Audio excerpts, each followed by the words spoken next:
Hello and welcome to the channel everyone. I hope you guys are doing absolutely fine, and we are going to conclude chapter number 4 today of 10th standard history, lecture number 5, chapter number 4 history of India arts. इसमें हम लोग आज दो topic cover करेंगे, उसके दो सब topics cover करेंगे. Indian traditions of performing arts, traditions of performing folk arts, tradition of classical performing arts, arts applied arts and professional opportunities. उसके अंदर में आर्ट्स और अप्लाइड आर्ट्स को हम लोग स्टडी करेंगे. So this is Basit sir to you, welcome you your own classes the tutors.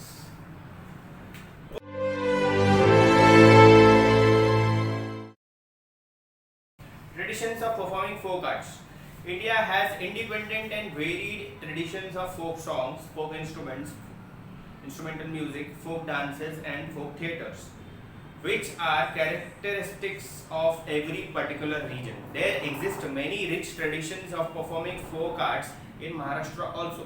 They developed as an integral part of the religious festivals and social life. To name a few as examples, we may mention Koli dance, Tarapa dance, Dashavatar of Konkan, Povada, Kirtan, Jagar Gondal, etc. Okay. So folk dance, folk traditions, folk arts में हम लोग dance को एक example ले लेते हैं. ठीक है, उन लोगों ने डांस के जरिए उन लोगों ने फोक बताया है. लाइक हर एक रीजन की एक क्वालिटी होती है, हर एक रीजन का एक फोक आर्ट होता है जिसमें बेसिकली उन लोग उस पर्टिकुलर फोक को परफॉर्म करते हैं in the form of dance you can से. ठीक है, सो महाराष्ट्र का जो कोली डांस है, पोवाड़ा है, कीर्तन है, ठीक है, these are the examples of folk dances, these are the examples of folk deities, these are the examples of folk performances which are performed in Maharashtra. Okay, ऐसे ही इंडिया के हर एक कोने में अलग अलग फोक डांसेस होते हैं. Okay,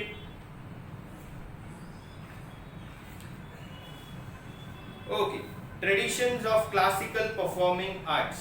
India has a rich heritage of classical performing arts too. The text of Natya Shastra written by Bharat Muni is supposed to be the earliest one discussing music and theatre. The 9 moods, 9 rasas, supposed to be fundamental in the presentation of Indian performing arts are Shringar, that is love, Hasya, that is humor, Vibhasa, that is repulsion, Raudra, that is terrible, Karuna, that is sad, Veer, that is heroic, Bhayanak, that is fearful, Adbhut, that means wondrous, and Shant, that is peaceful. These are the 9 moods, 9 you can say that features of Natya Shastra written by Bharat Muni. Okay, ये सारे जो examples है, ये सारी जो चीज़ें हैं, ये हमारे क्लासिकल परफॉर्मिंग आर्ट्स को डिपिक्ट करती है. If we are doing any classical performance और अगर हम लोग आर्ट्स को परस्यू करते हैं तो हम लोग को ये सारी 9 चीज़ें हमको डिपिक्ट करना आना चाहिए.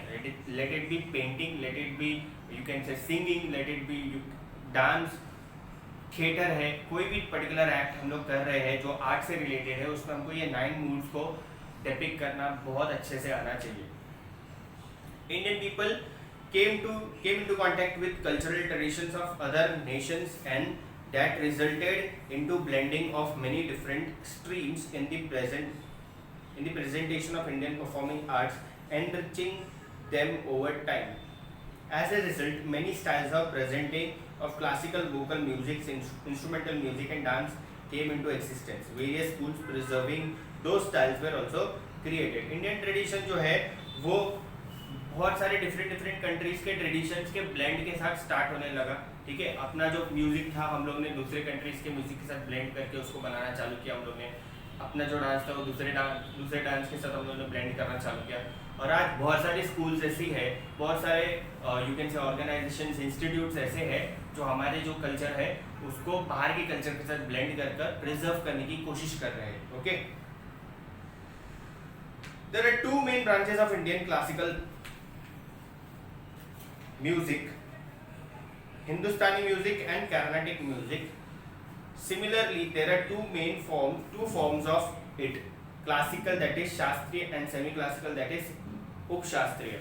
The semi-classical has included many styles of folk music.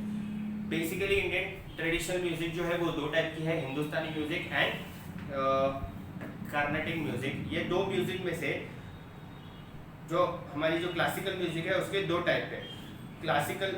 एक second. Similarly there are two forms of classical, that is shastriya, and semi classical, that is upshastriya. उसमें भी दो टाइप्स है, क्लासिकल और सेमी क्लासिकल। इसको बोलते हैं शास्त्रीय एंड उपशास्त्रीय इन संस्कृत। और सेमी क्लासिकल जो है उसमें हम लोग ने फोक म्यूजिक को भी इंक्लूड किया है। ठीक है।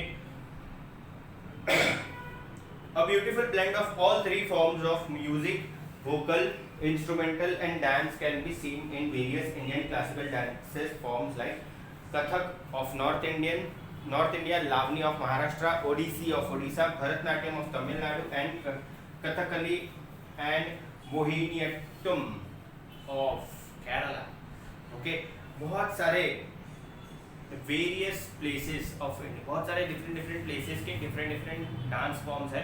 उसमें हम लोग बहुत सारे ब्यूटीफुल म्यूजिक यूज़ करते हैं, वोकल्स यूज़ करते हैं, इंस्ट्रूमेंट्स यूज़ करते हैं और डांस को डिपिक्ट करते हैं। ये चारों का जब ब्लेंड होता है तो हम लोग एक particular regional music, you can say that के एक डांस हम लोग को देखने को मिलता है। जैसे कि महाराष्ट्र का जो कोली डांस है वो एक टाइप का फोक डांस है, महाराष्ट्र का जो लावनी है वो एक टाइप का एग्जाम्पल है इस चीज़ का। ठीक है। In India, in the post-independence period, various festivals of music and dance are organized with a view to make it accessible to common people. Many people attend these festivals, including Indians and foreigners alike. The Savai Gandharva festival at Pune is a famous one. Pune में एक music and art festival होता है जिसका नाम है सवाई गंधर्वा, और ये festival जो है वो इंडियंस और फॉरेनर्स दोनों अटेंड करते हैं।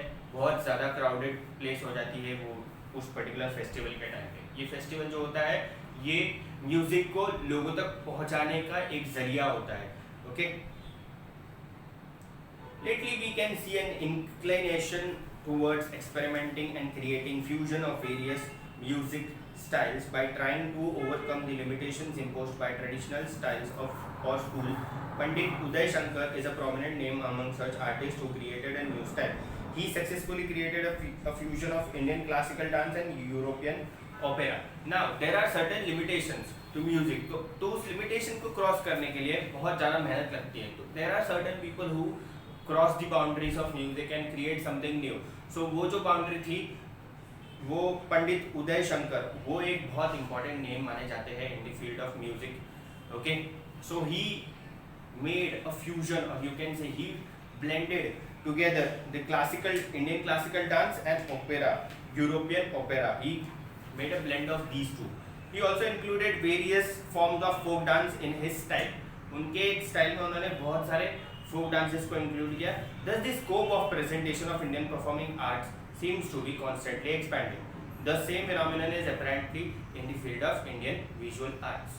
Indian visual arts में भी सेम चीज़ अडॉप्ट की जाती है। हम लोग ने इस पर्टिकुलर पार्ट में म्यूजिक को स्टडी किया है। The chapter is almost about to end. Okay, we are left with 3 topics. Okay, arts, applied arts and professional opportunities. Arts. Art history is an independent branch of knowledge. Various opportunities of research are available in this field. Okay, art एक बहुत बड़ा you can say that branch है जिसमें बहुत सारे लोगों को बहुत काम मिल सकता है। जैसे कि पहला है art historians can work in the field of journalism as well. Arts के जो फील्ड के हिस्टोरियंस हैं वो लोग जर्नलिस्ट भी बन सकते हैं।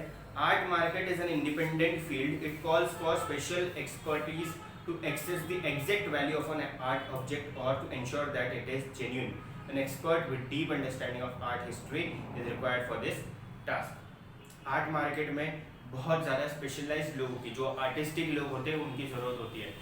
Okay, so they can you know make sure कि whatever the artistic things are present in some place, जो भी जगह पे कोई एक आर्टिस्टिक चीज़ है वो जेन्युइन है कि नहीं, वो प्रॉपर एकदम ओरिजिनल है कि नहीं, वो पता लगाने के लिए we need proper artistic people. Okay, heritage management and cultural tourism are recently developed in developed fields. In these fields, students of arts can find many professional opportunities. They can become okay. अभी जो heritage management and cultural tourism जो है ये एक नई field है India में, अभी अभी चालू है। तो उसके ज़रिए बहुत सारे स्टूडेंट्स जो आर्ट्स परस्यू किए हैं उन लोग बहुत सारी चीज़ों में उनको जॉब मिल सकती है, जैसे कि they can get a job in museums, they can manage archives, they can run a library of science and information technology, okay, archaeological research development के लिए काम कर सकते हो वो लोग ये सारी चीज़ें उन लोग परस्यू कर सकते हैं जो आर्ट से रिलेटेड है, okay, there is a wide scope in arts. Coming to the last topic, that is applied arts. The visual and performing arts are primarily looked upon as the means of entertainment for people. The artist performs primarily with this purpose. However, there is a scope to combine an artistic creation with utility value to make it economically valuable. Thus, an artistic creation with utilitarian purpose is called as applied arts. Now, applied arts means what? कि जब कभी भी हम लोग arts को pursue करते हैं, जैसे कि हम लोग अगर थिएटर वगैरह में काम कर रहे हैं, so we should look upon the utility of the our audience as well. Whenever we are tackling the audience, समझो अगर मैं थिएटर में काम करता हूँ, मैं अगर थिएटर में काम करते करते ये भी ध्यान में रख रहा हूँ कि मैं जो परफॉर्म कर रहा हूँ वो तो उससे मुझे सेटिस्फेक्शन मिल रहा है, बट कहीं ना कहीं I should see and look upon what the audience need to know, ठीक है। मैं अपने ज़रिए अपने प्ले के ज़रिए या अपने थिएटर के ज़रिए I should make sure that कि my audience is getting 100% utility from the content I am presenting to them, that is called applied arts. इसमें basically we are presenting the real information what earth has experienced, या you can say that हम लोग reality को pursue करने की कोशिश करते हैं, रियलिटी को दिखाने की कोशिश करते हैं हमारे थिएटर या प्लेस में, okay. I hope people are understanding. Last paragraph है, अभी ज़्यादा बड़ा नहीं है, ठीक है। Industry and advertisement, interior design, production of ornament objects, art design of stage backdrop, that is निफात art director for film and television, creating attractive layouts of books, magazines, calligraphy, production of greeting cards, invitation cards, customized stationery, gift objects, etc. are the fields of applied arts.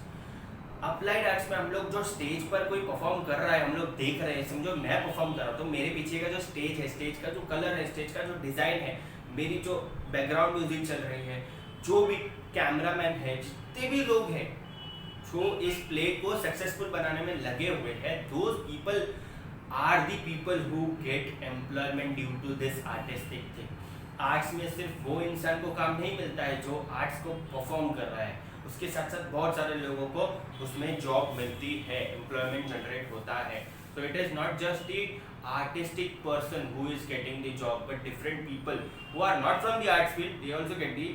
जैसे अभी मेरे जो theatre में मेरा जो जितना भी income आया रहेगा, तो दैट पर्टिकुलर इनकम इज उसको ऑडिट करना होता है, उसके लिए मेरे को सीए को रखना पड़ेगा। मेरे कभी केस हो जाता है कुछ लोगों पे जो आर्टिस्टिक लोग हैं, उन्होंने कुछ ऐसे कंटेंट जो लोग दिखाते हैं तो उसके लिए उनको लॉयर रखना पड़ता है। So these are the things which include all such मतलब ये सारे लोगों को जॉब मिल जाती है indirectly, okay. So winding up my lecture over here, इसमें ज़्यादा कुछ है नहीं। नेक्स्ट लेक्चर में हम लोग और भी चीज़ें पढ़ेंगे जो